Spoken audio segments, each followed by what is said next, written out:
Hello guys, welcome back to Niepeco Reviews. Today I'm going to talk about a really good game that I just finished a few weeks ago, I think like a month, maybe, no, a few weeks. I just remember when I was a child playing as Lara Croft. Trying to control her was a fucking disaster.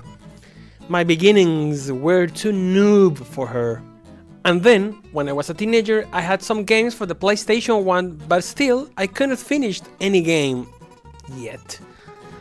Then, entering to the 20s, I found myself with the Tomb Raider anniversary, and I felt it so natural, advanced and fluent. I really love it, and I realized that it was a remake for the first game. Then I continued with the previously one, Tomb Raider Legends, that I also finished and it was amazing too. And then the Underworld came, but I played just for a while, not finished yet. All of these games were played in computer, even the PlayStation ones, because I was having an emulator for it. I enjoyed all of them, especially the new trilogy of the saga. A few years later came to me Tomb Raider, the reboot of the saga, or just a prequel, where we see a really young Lara Croft, 21, 20 years old. I love it, and of course I finish it, and then finally the last came to my hands. I love it, but I was expecting more of it. Let's talk about the pros first. Number one, the graphics.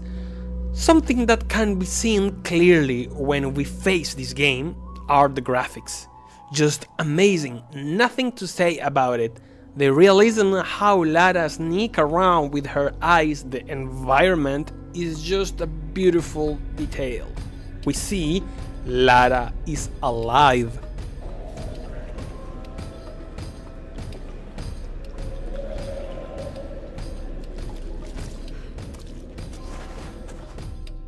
Number two, better mechanics. All the things that were in the last game here are improved. Things like upgrading your armor, weapons, or creating arrows or handmade bombs is just great. Also, we have the new learning language section that makes sense for this new Lara, who's upgrading herself to become a Tomb Raider. The music. As a musician, I don't pay attention in the music at all, in the video games in general also, so I have nothing to say about this section, just good, I suppose.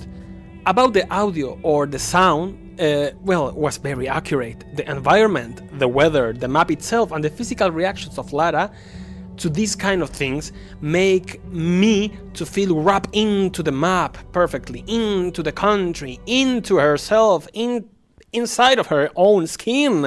I can even feel cold when I listen to it.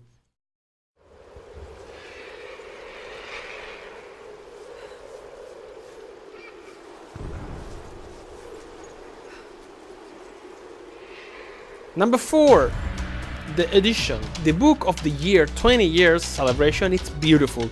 Could be bigger and thicker, but for the price, I think it's enough.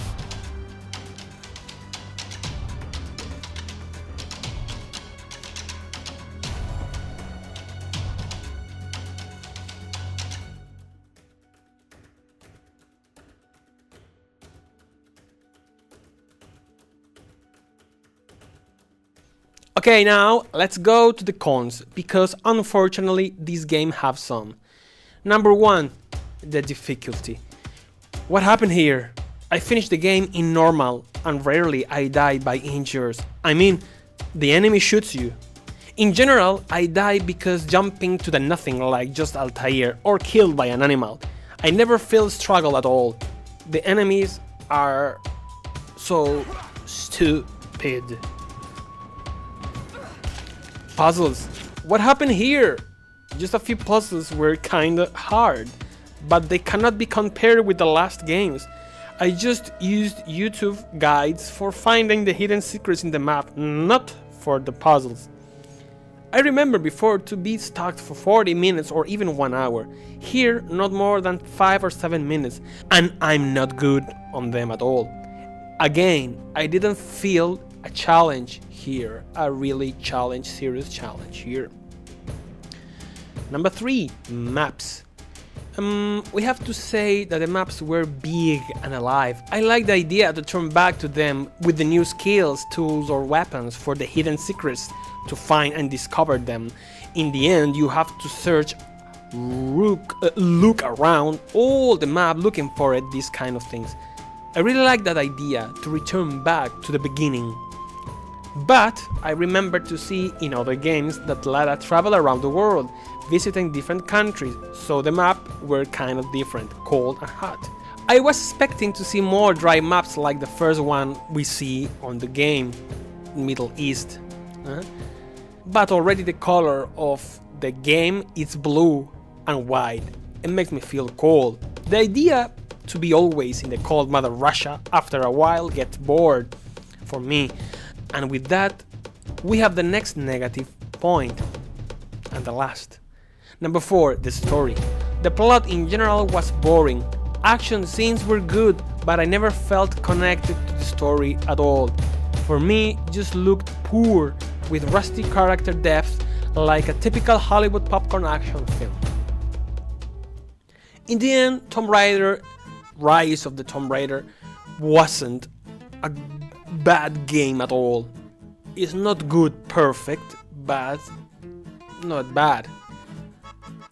I will try to finish it with all the hardest difficulty. My final score is just 55.